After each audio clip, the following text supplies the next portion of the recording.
noite de estudo. Que assim seja. Assim seja, graças a Deus.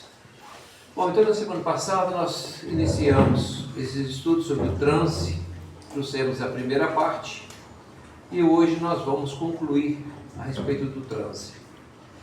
E nessa segunda parte nós vamos focar um pouco mais de como é entendido o transe, não só dentro do âmbito espírita, trazendo os conceitos, os princípios de irmãos conceituados dentro da doutrina, mas também dentro daquela visão da ciência como nós normalmente fazemos, né? Então vamos lá para o transe. A convivência entre o transe mediúnico e a ciência psíquica acadêmica estão mais afeitos no terreno da neurociência, psicologia analítica, transpessoal, religião e espiritualidade. Bom, até então, o transe, ele sempre acompanhou a humanidade em razão de que toda a mediunidade, nos seus efeitos práticos, o médium, né, entrava ou entra no estado de transe. Mas, como nós sabemos, não tem só o transe mediúnico, né?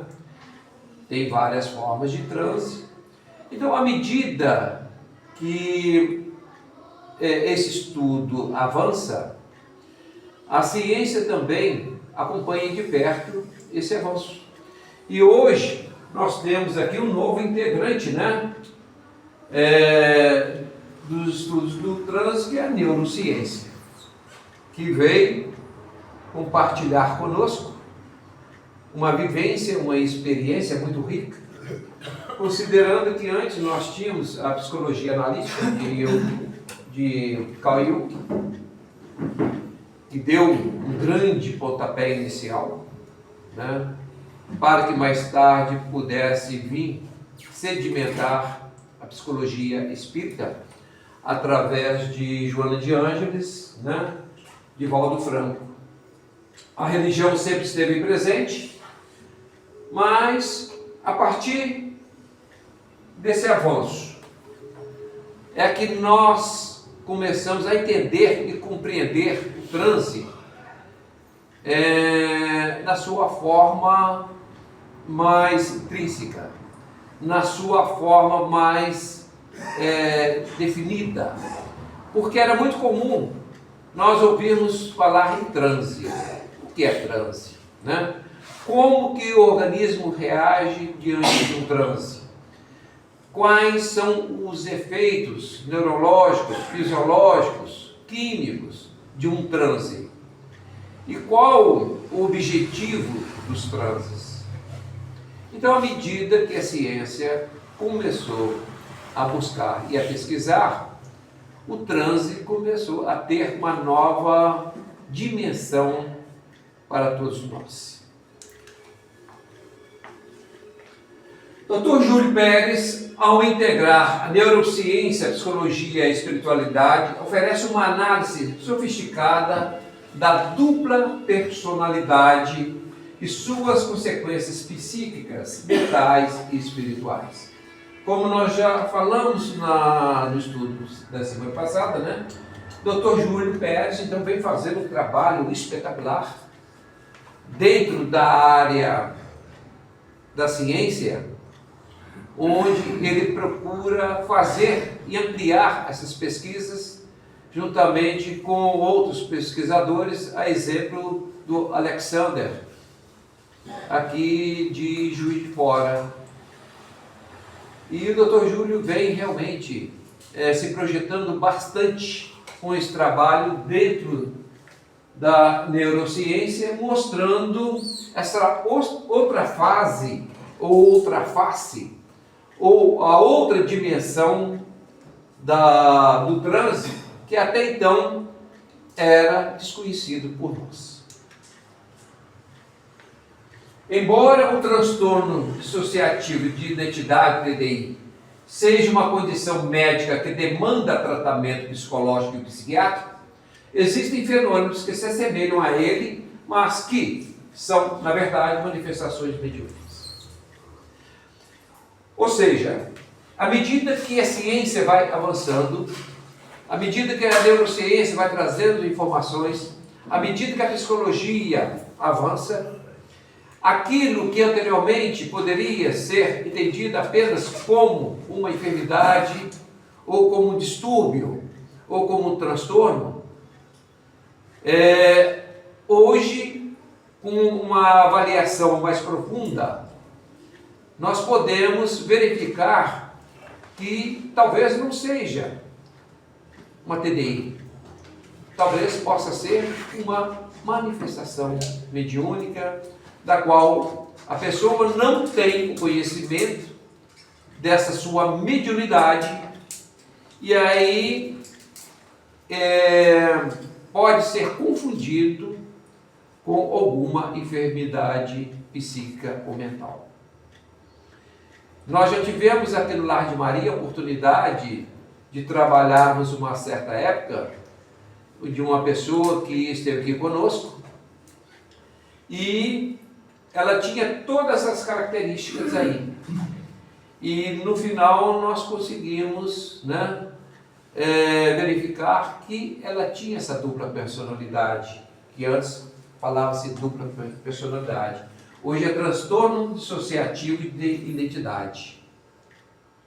Em algum momento, quando ela estava numa reação mais complicada, ela era bastante tímida, bastante acanhada, e essa outra personagem entrava, assumia a posição dela e se manifestava, né, de uma forma totalmente diferente do que ela o fazia de forma normal.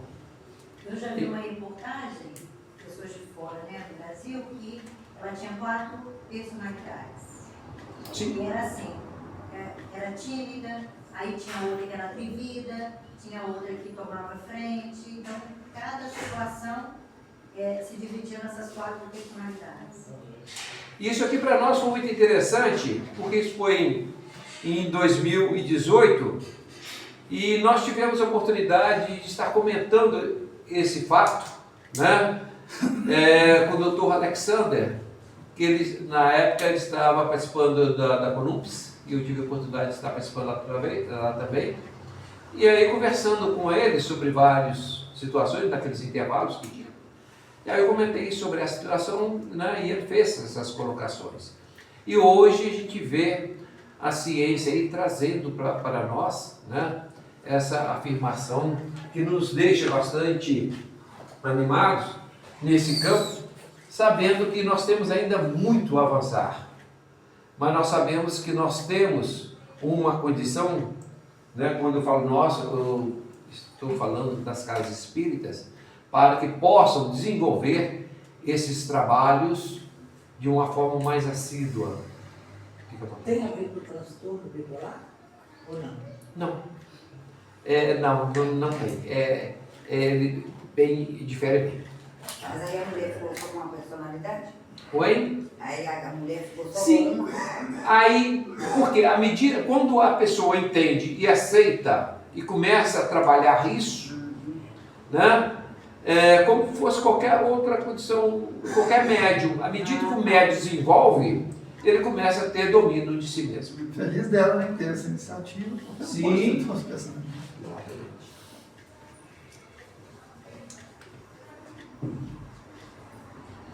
A chave está no diagnóstico diferencial cuidadoso e na compreensão do fenômeno dentro de um contexto mais amplo da consciência humana e da espiritualidade. Ou seja, a gente começa a perceber, pela profundidade que a doutrina espírita trabalha esses fenômenos, que não basta só, né, nós que somos responsáveis pelos trabalhos das casas espíritas de um modo geral, nós temos a obrigação e a responsabilidade de buscarmos conhecimentos, nos ajustarmos, para que a gente possa também ter uma condição melhor e maior para estar atendendo aquelas pessoas que nos procuram, né? Então isso serve também de alerta para que a gente possa estar antenados, né? Com o que ocorre lá fora em termos de estudos, de pesquisas, para que a gente possa trazer essas informações e ajustando os trabalhos das casas.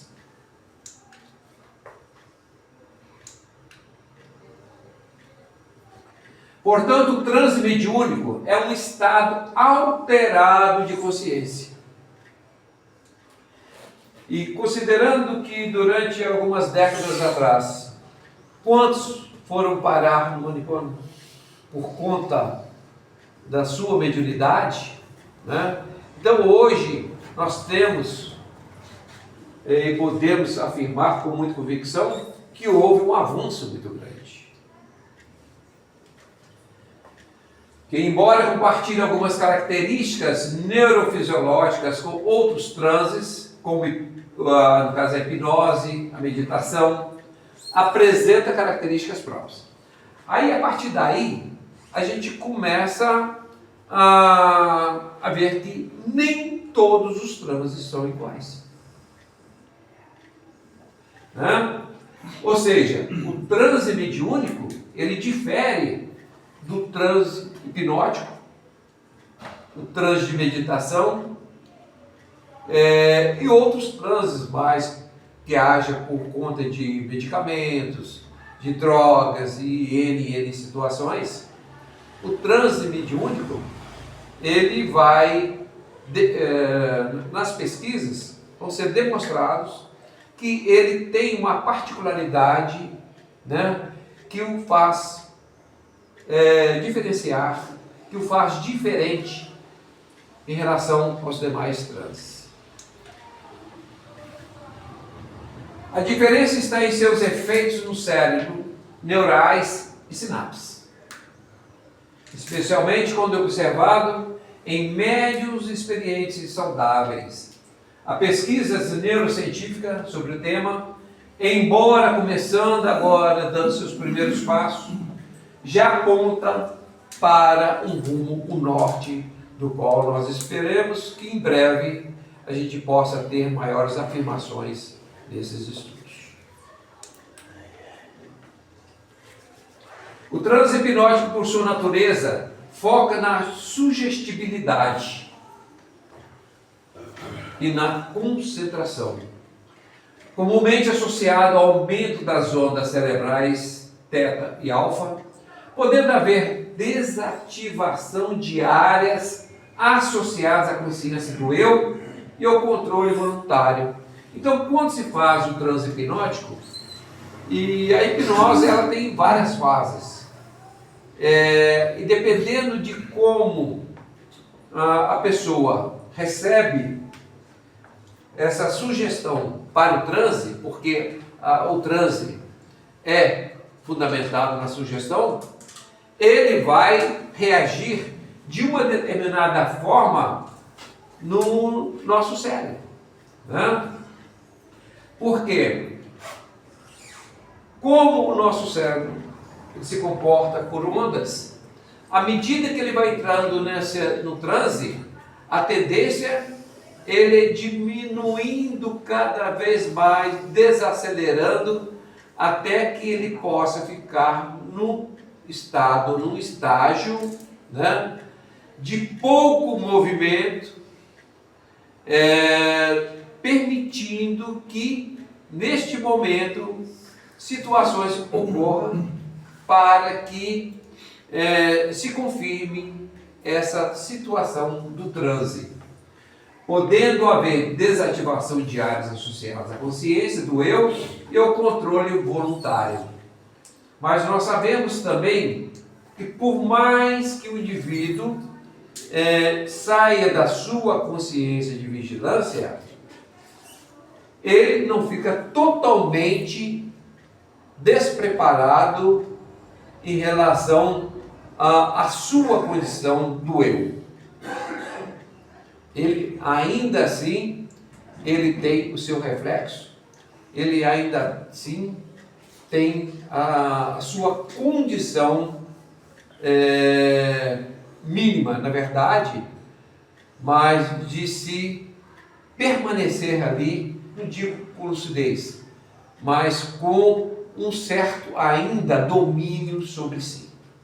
Geralmente, uma pessoa que sofre um trauma muito grande, o nosso organismo costuma bloquear e a gente não conseguir chegar naquele lugar, né? Porque para nos proteger, nosso organismo bloqueia aquilo ali. Então, às vezes, eu tenho uma sobrinha que até foi sugerido para ela fazer uma hipnose, porque ela vai no terapeuta, né? E ela não consegue encontrar o que a incomoda, o que a faz ter certas coisas assim que passam pela cabeça dela, ela não entende. E aí o terapeuta também não consegue ajudar. Então agora nós olhamos um terapeuta que ele usa a hipnose para descobrir o que causou esse trauma, que ela não consegue se expressar, sabe? Não consegue pôr para fora. A hipnose, ela tem sido utilizada bastante como uma terapia de ajuste realmente, porque inclusive tem vários estudos que têm comprovado que através da hipnose, em algumas situações, você pode novamente modular os seus neurônios, criando novos sinapses, né? Permitindo que a pessoa saia daquele trauma em função desses ajustes. O transe meditativo, por sua vez, é caracterizado por foco e relaxamento, muitas vezes com aumento das ondas alfa e teta. Em meditação avançada, até ondas gama pode acontecer, né? Associado a estados de alta consciência e insights. Muitas vezes, o indivíduo, nesse estado de meditação, eles têm muitos insights. Em distinção, no estado dissociativo patológico, TDI, é resultado de uma desconexão da consciência, memória, identidade e percepção do ambiente. Ou seja, quando uma pessoa tem o TDI, diferentemente da mediunidade, ele entra nesse campo aqui, hoje, onde haja uma desconexão da consciência, ou seja, ele não tem, a princípio, a sua cognição bem ajustada. E isso faz com que seus pensamentos, seus planejamentos, a sua vivência em si, lhe traz prejuízo, porque ele não consegue ter essa ascensão como uma pessoa normal teria, né? Afetando a sua memória e, evidentemente, trazendo uma identidade, né? No final, enferma em relação a essa situação.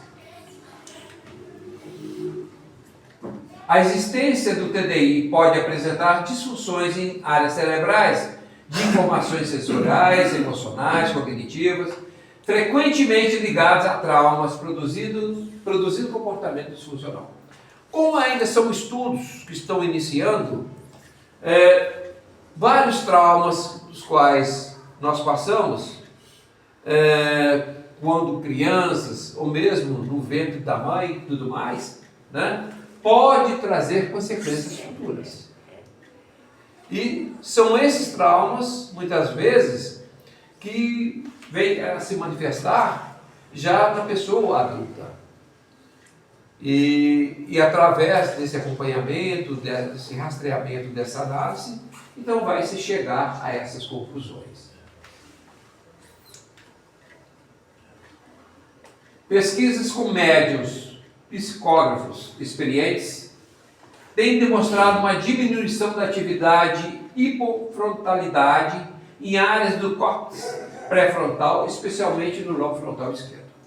Mas cada palavrão. A ciência é assim mesmo, não tem como. Ou seja, traduzindo isso, o médium entra em transe, é colocado em pesquisa, né?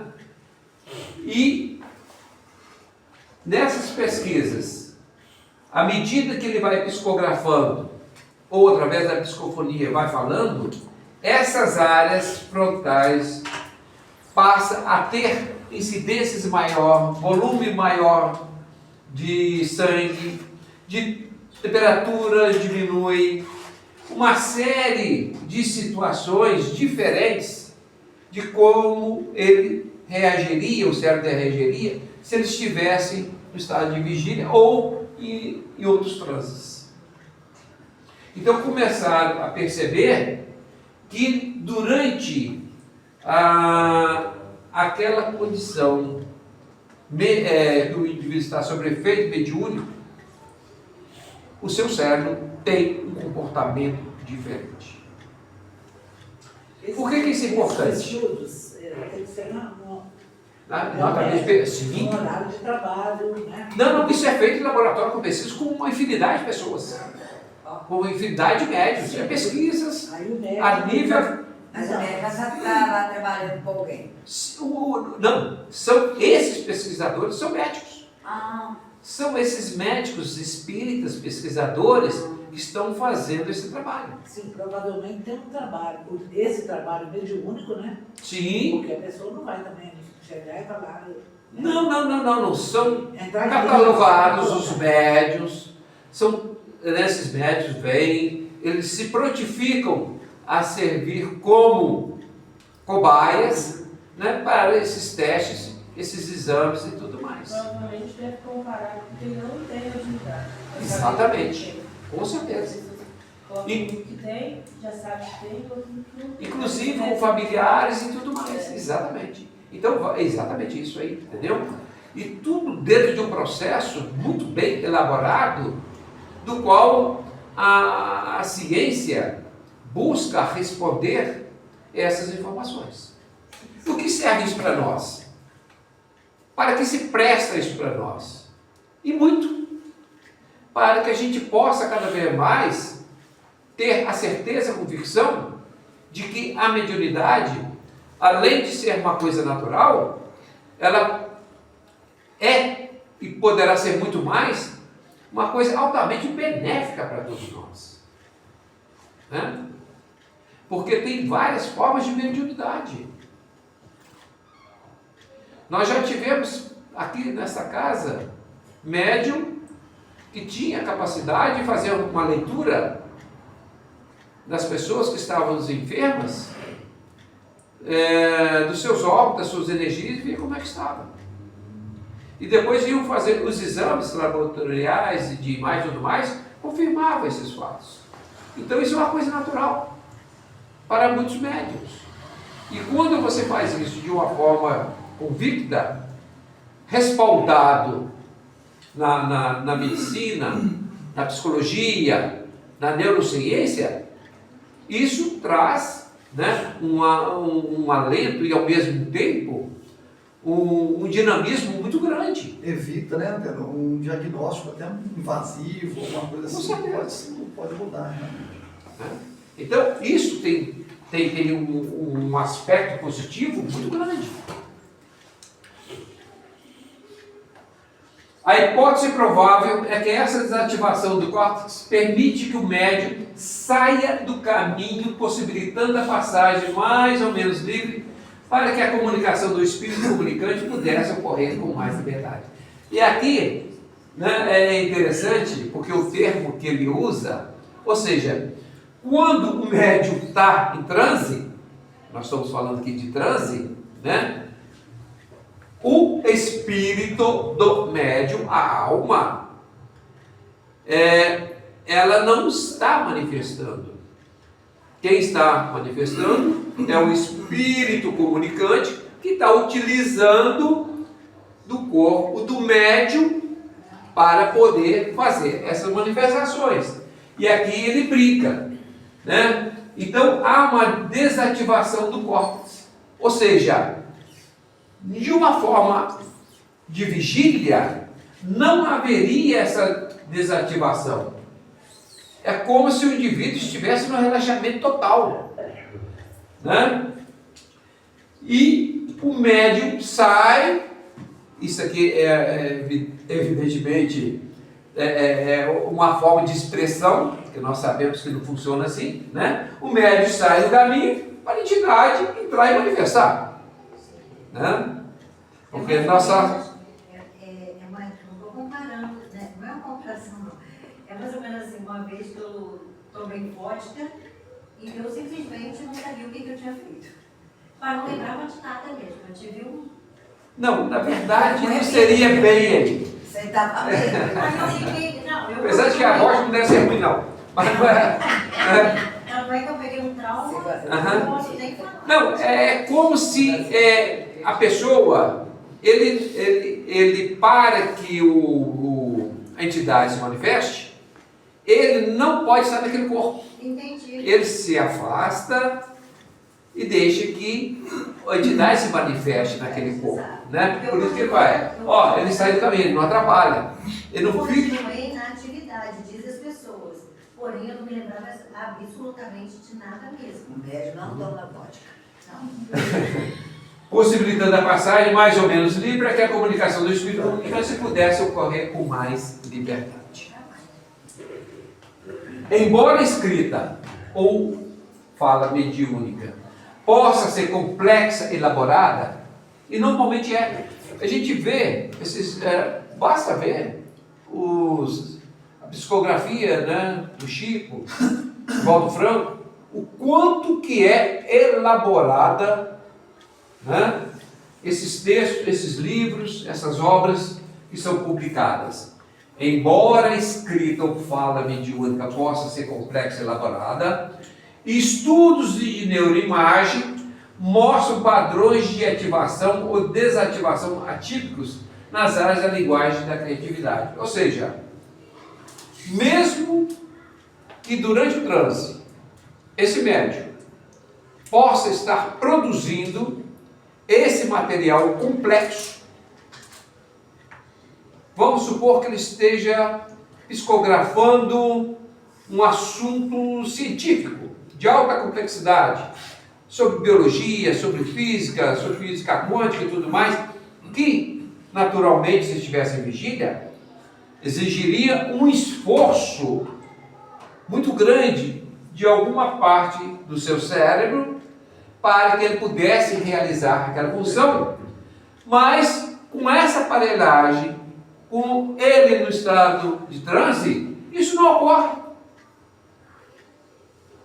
Isso não ocorre. Não entendi nada. Vamos lá. Normalmente, para você ter escrever, elaborar um texto, alguma coisa assim, você exige o seu cérebro, raciocínio e tudo mais, para que e ali tem um consumo de energia, tem um consumo de atividade intensa. Se você estiver meio grogue, relaxado, com sono, qualquer coisa, você não vai conseguir escrever, não vai. Só que quando você está em transe, é como se estivesse nesse estado, e ainda assim você consegue escrever. No estado grogue Ainda consegue escrever. No estado com vodka ainda consegue. Isso! Entendeu? Né? Mostra padrões de ativação e desativação atípicos nas áreas de linguagem e da criatividade. Ou seja, os neurocientistas estão abismados com isso. Como?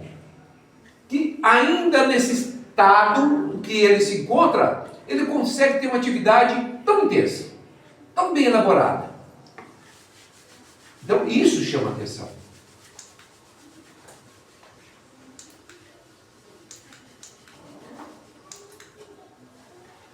Em alguns casos, a atividade nessas áreas pode ser menor do que seria esperado para a complexidade do material produzido e o estado de vigília normal. Ou seja, é aquilo que eu falei, né?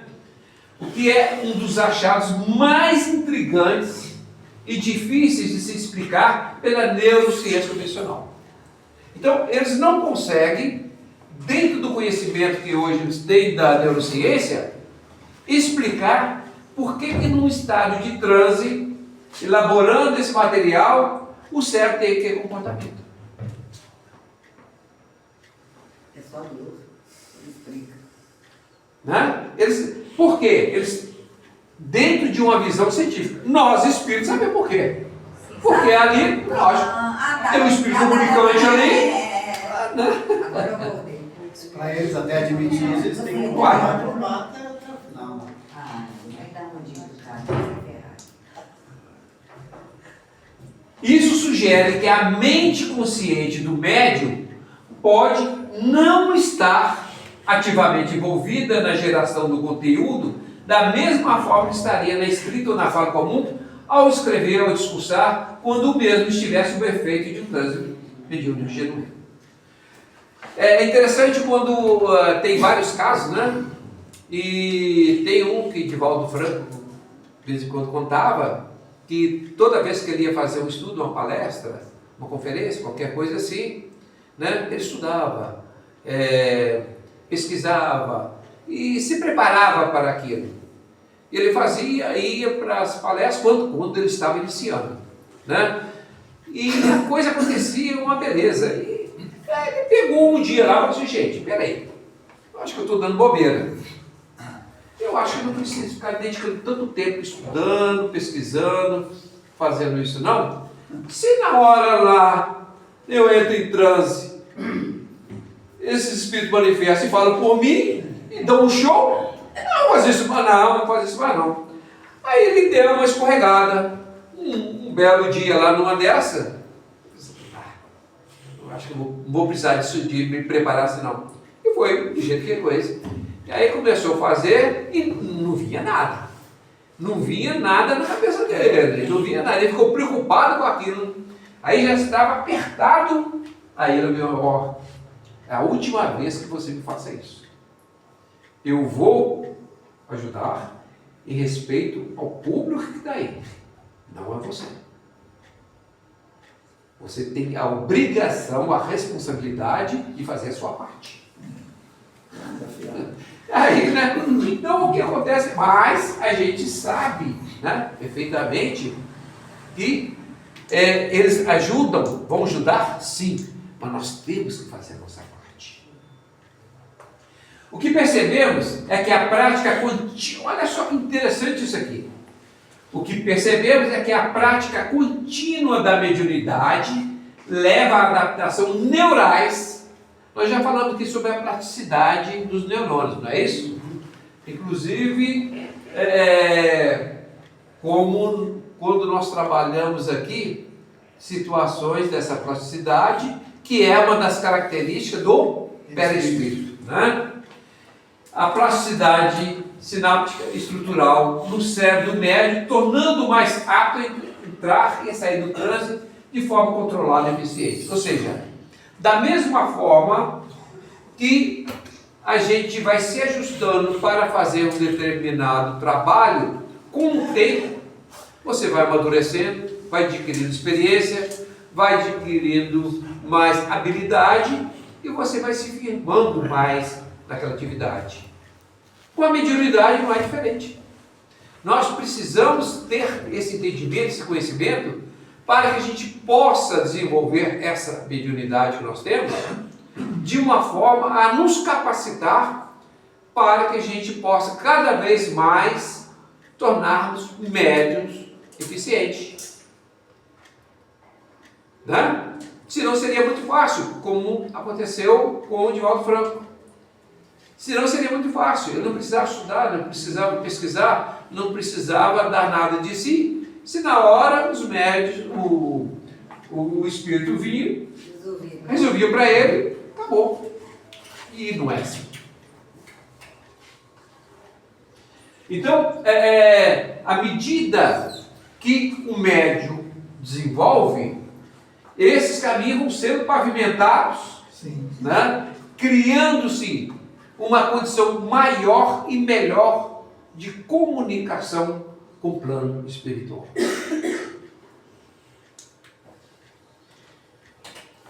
Em suma, o transe mediúnico se distingue dos demais, de todos os demais transes, pelos padrões únicos de desativação das áreas do controle frontal e dos padrões atípicos de ativação em regiões ligadas à linguagem e à criatividade, sugerindo um papel menos ativo da consciência do médium na geração do conteúdo.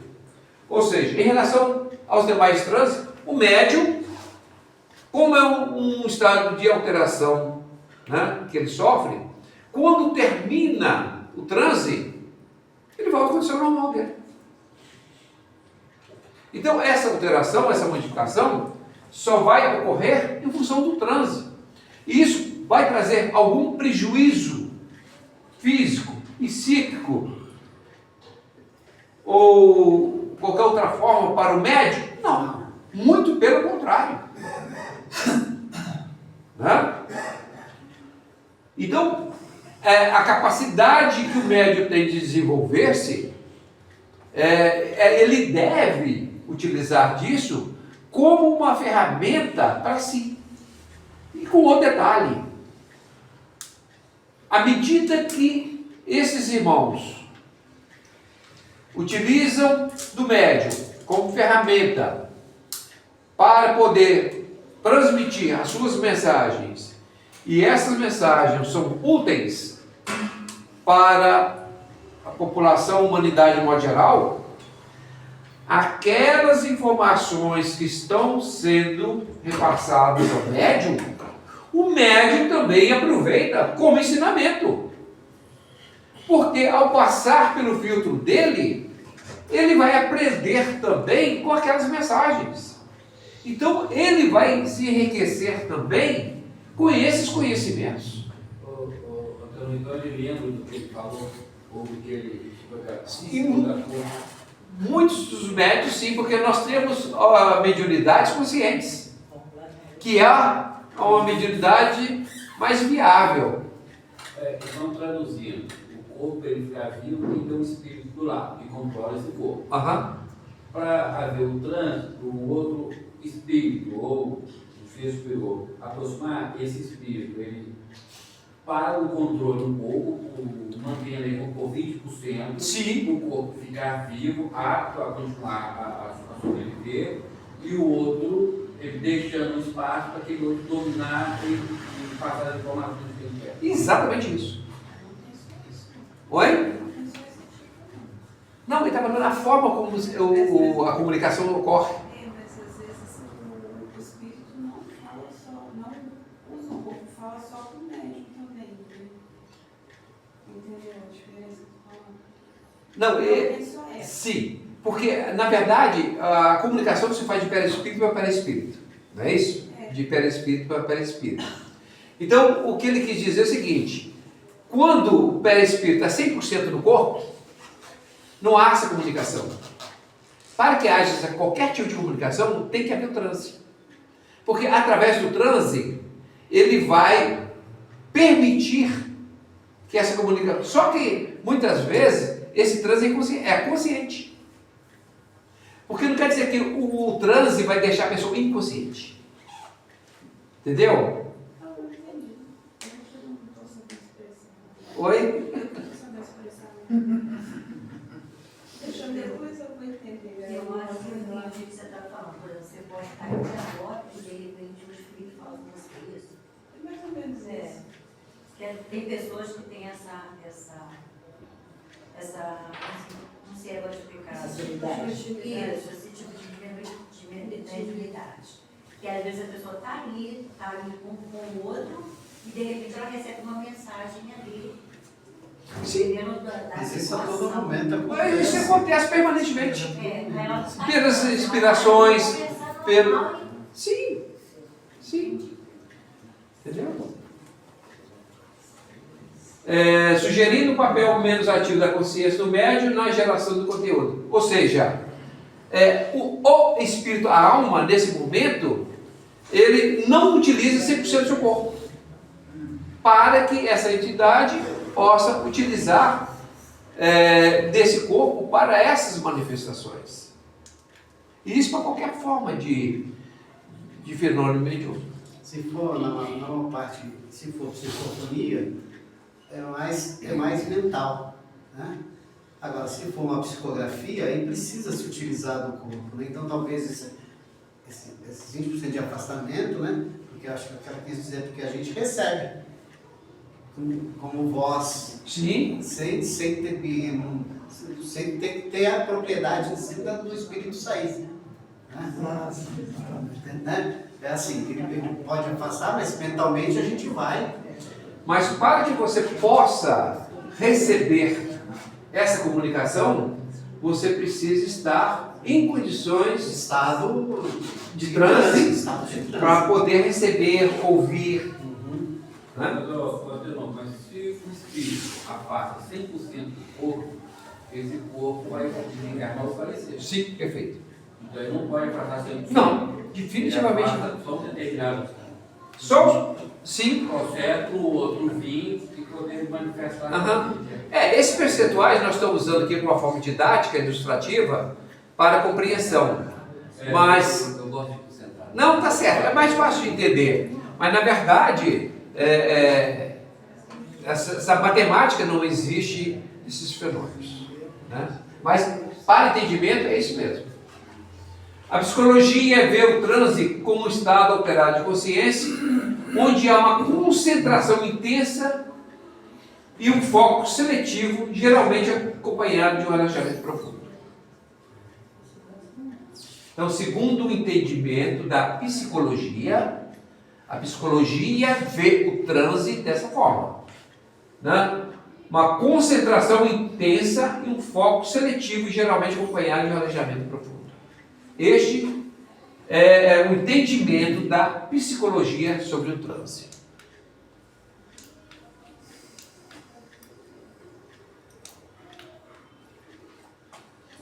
Segundo a psicologia acadêmica, o transe não é um estado de inconsciência ou perda de controle, pela psicologia, mas sim uma mudança na forma como a mente processa informações e experiências. A psiquiatria, focada no diagnóstico e tratamento de transtornos mentais, aborda o transe de forma mais cautelosa, distinguindo entre estados de transe normais e aqueles que podem ser sintomas de uma condição psiquiátrica.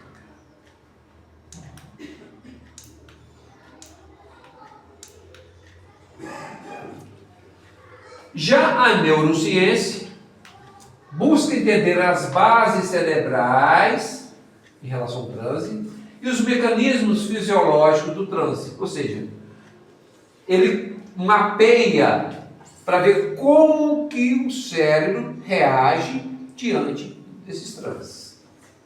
Utiliza tecnologias de neuroimagens e tomografia por emissão de pósitrons para observar as alterações na atividade cerebral durante o estado de transe. Então, todo esse trabalho aí é feito com o médium em transe para análise. Este, é no caso da neurociência. A neurociência também investiga como o transe, especialmente a hipnose, por quê? Porque a hipnose é um transe aceito pela ciência. O transe da hipnose é um fato aceito pela ciência. Então, em função disso, esses estudos podem ser mais intensos e proliferar mais. Pode influenciar a neuroplasticidade, ou seja, a capacidade do cérebro de formar e reorganizar novamente essas conexões neurais, ou seja, através de traumas, através de fobias, através de situações que vão trazer implicações para a pessoa. Através da neurociência, ela consegue trabalhar isso e ver que os resultados surgir efeito após algumas terapias. Coisa que, algumas décadas atrás, não teria como, porque nós não tínhamos o avanço ainda da ciência em relação a esses fatos.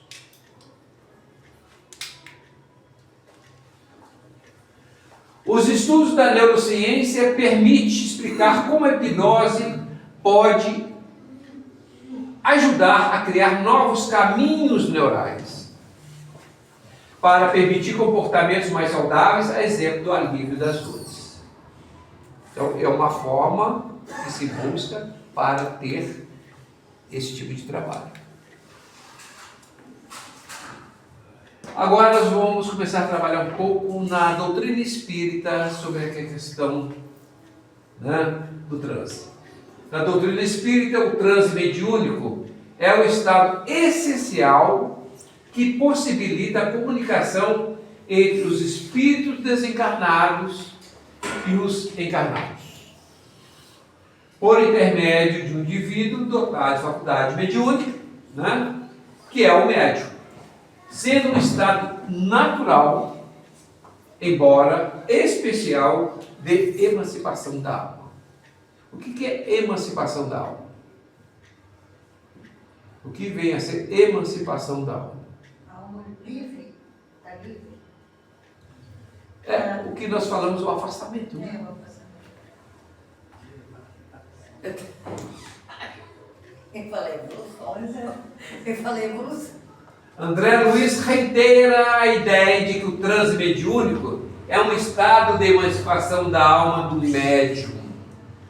Então, essa é uma afirmação de André Luiz em suas obras. Segundo ainda André Luiz, o perispírito do médium se expande e se desliga parcialmente do corpo físico, tornando-se mais flexível e apto a interagir com o perispírito do espírito comunicante. Então, essa já é a teoria, né, espírita a respeito do transe, a respeito da comunicação, segundo André Luiz. Né? Porque nós sabemos de que é de perispírito para perispírito.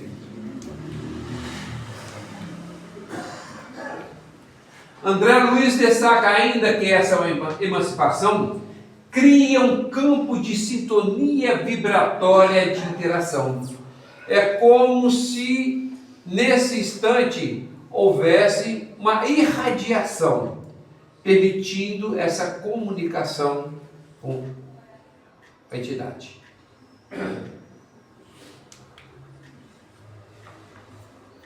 O médium, ao entrar em transe, sintoniza-se com as vibrações e o campo mental do espírito comunicante. É aquilo que o Jorge falou ali. Quanto maior a afinidade moral e mental, mais fluida e pura será a comunicação. Ou seja, existe uma variedade de comunicações, não só no seu estilo, como também na sua capacidade de absorção ou de interpretação, ou mesmo de filtragem. Para que essa comunicação nos chegue de uma forma mais cristalina, mais pura, mais verdadeira, é preciso que o médium tenha essa capacidade de filtrar, entender isso e reproduzir. Porque, como nós falamos, há apenas um afastamento, mas ele ainda está ali presente. Então, muita coisa do médium vem junto com essas informações. Né? Então, não dá para dizer que, e nem isso é possível, né, que a comunicação só é do espírito. Essa comunicação é do espírito, mas também tem uma boa parcela do espírito, do médium. Tá? Leon Denis define o transe como um grau de sono magnético que permite que o corpo fluídico, o perispírito, do médium se exteriorize e se desprenda parcialmente do corpo carnal. Esse é o entendimento de Leon Denis. Por um instante, o médium experimenta sua vida mais livre e independente, exercendo seus poderes ocultos, que na vigília não seria possível.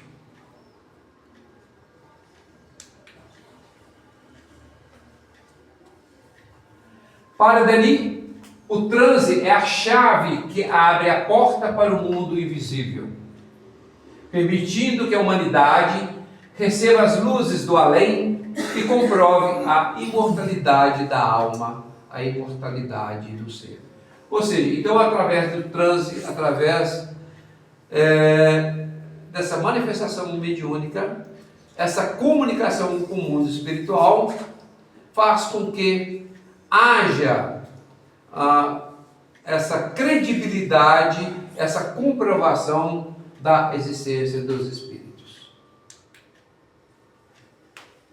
Joana de Ângeles comenta que o transe não é apenas um fenômeno de comunicação, mas um processo psicológico e espiritual que demanda aprofundamento do autoconhecimento e da reforma íntima do médium.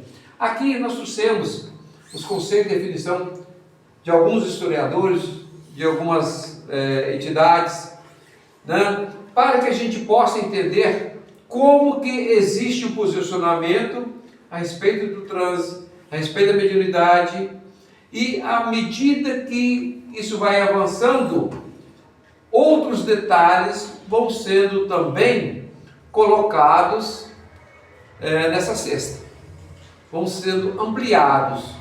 Aqui, Joana de Ângeles já dá, né, um passo a mais, quando ela afirma o seguinte, que o transe não é apenas um fenômeno de comunicação.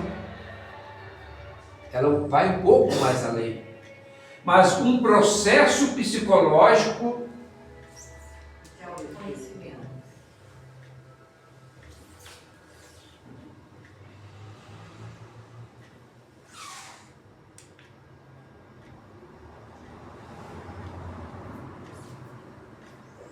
mas um processo psicológico espiritual que demanda aprofundamento do autoconhecimento e da reforma íntima do médium. Então aqui ela já deu um passo a mais para trabalhar o transe. E ela vem falando, afirma também que o transe não é só um portal para o mundo espiritual, mas um espelho da alma do médium. Porque o médium, como nós falamos, ele reflete aquilo que ele recebeu. Então, dependendo de como é esse médium, o que ele vai refletir? Refletindo seus desafios, suas potencialidades e seu caminho evolutivo rumo ao self, a plenitude e a divindade inerente. O que é o self? Na verdade, uma análise e um conceito básico das nossas sombras, dos nossos arquétipos, das nossas matrizes, que culmina no self depois.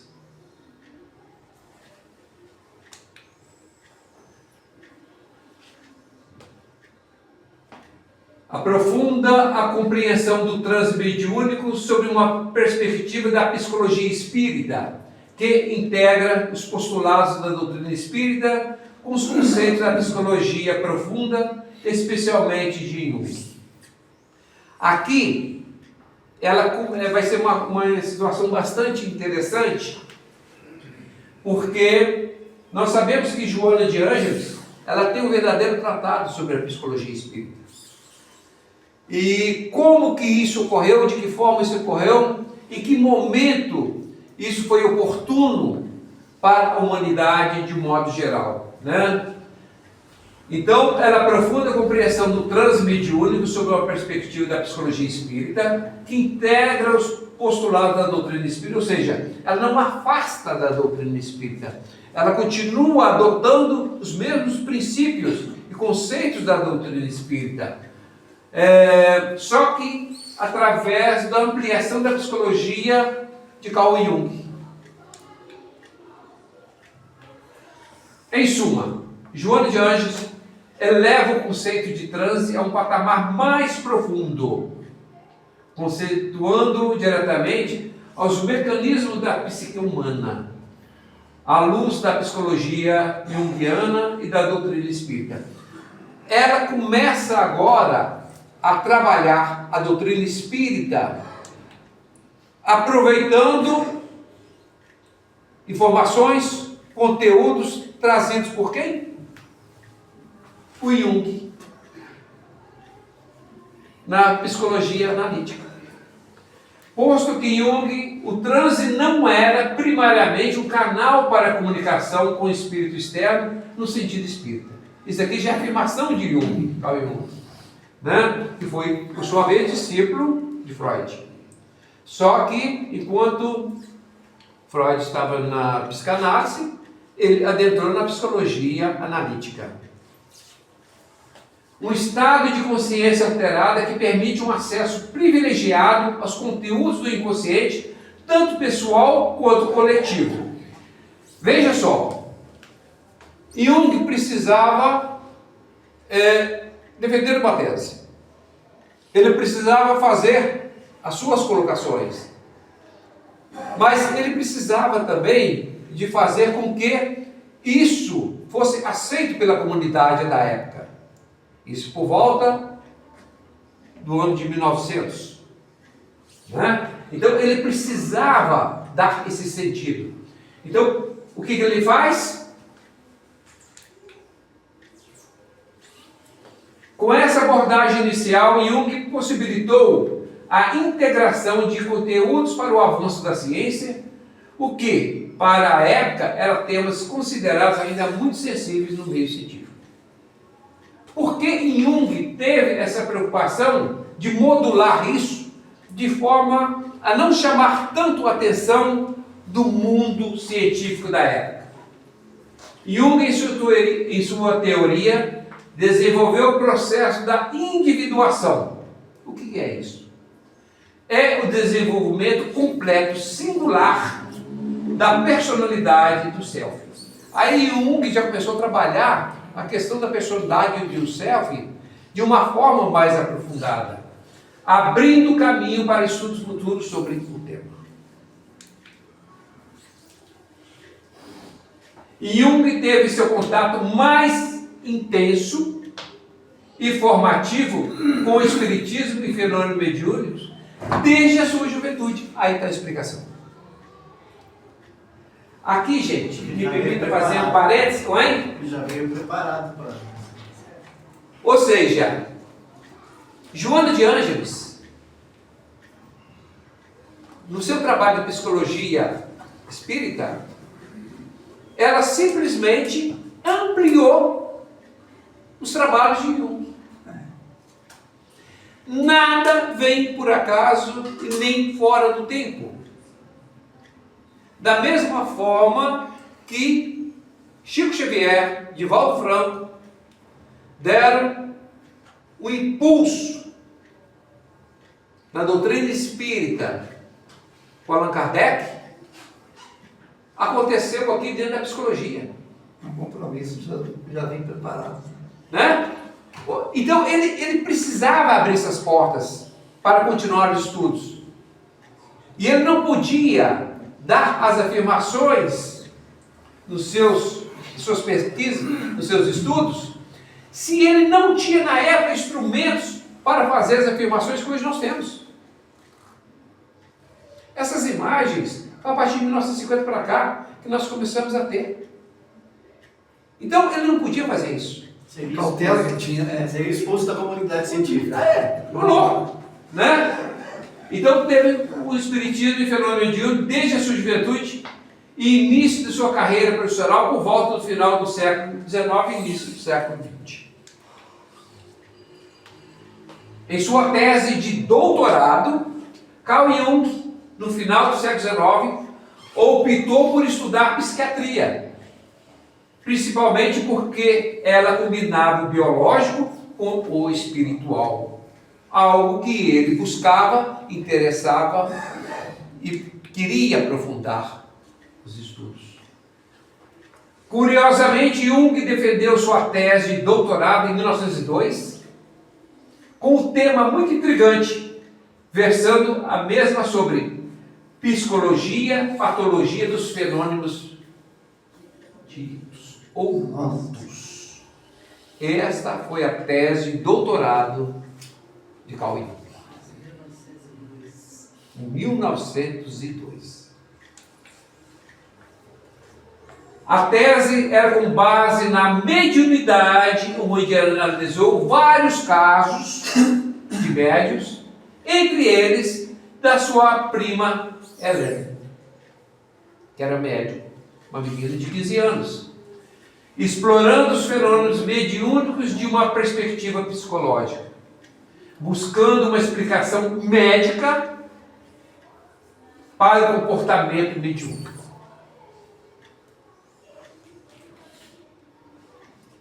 Então, quando se fala que Joana de Ângeles, trouxe um avanço para a psicologia, realmente ela o trouxe, mas ela usou como base, como alicerce, todos esses ensinamentos deixados no Carl Jung, em sua maioria. Ela praticamente fez como Allan Kardec. Ela fez o alicerce. Jung, né? Fez o alicerce, fez a base. Ele participava de sessões espíritas familiares e estudava os fenômenos com rigor científico, mas também com a mente aberta para poder adentrar com sabedoria nesta área, ainda sem nenhuma exploração científica. Em seus estudos, Jung fundamenta sobre buscar o sentido e a função psicológica dessas experiências sob a ótica da psicologia científica.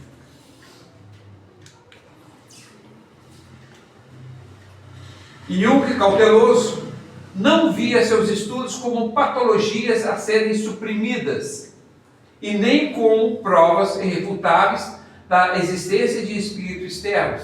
Era pragmático em suas pesquisas, ou seja, ele procurava ser como um juiz. Ele não adentrava nem para um lado nem para o outro, porque ele sabia que ainda tinha muito caminho a andar e ele não poderia entrar de cabeça, dentro da área espírita, porque ele não tinha como comprovar essas situações. Jung dedicava a investigar as mensagens codificadas do inconsciente. Ao serem compreendidas e integradas, essas mensagens conduzem ao processo de individuação, a busca pela totalidade e unificação da personalidade do self. Aqui, Jung trabalha essa questão da individuação, que é na busca do self, que Joana de Ângeles também trabalha muito. O que é o self? É a unificação das nossas sombras, dos nossos arquétipos, de todos aqueles traumas que se unifica no final, criando a nossa personalidade, tirando a nossa persona. Ainda que a persona e a sombra sejam inerentes à condição humana ainda, mas vai chegar um momento que todas essas situações será fixado no céu, que é a iluminação do ser. Quando nós passarmos por todo esse processo de provas e expiações. Então é isso que Jung começou a trabalhar na sua psicologia analítica.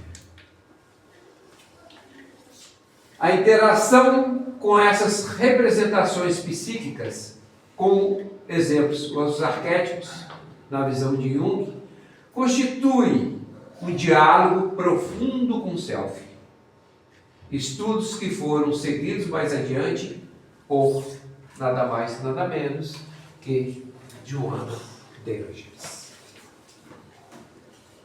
Muito obrigado. Uma boa noite.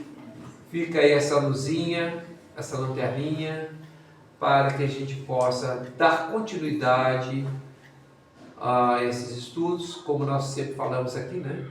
Nós apenas pincelamos para que possamos posteriormente dar esse pontapé um pouquinho maior.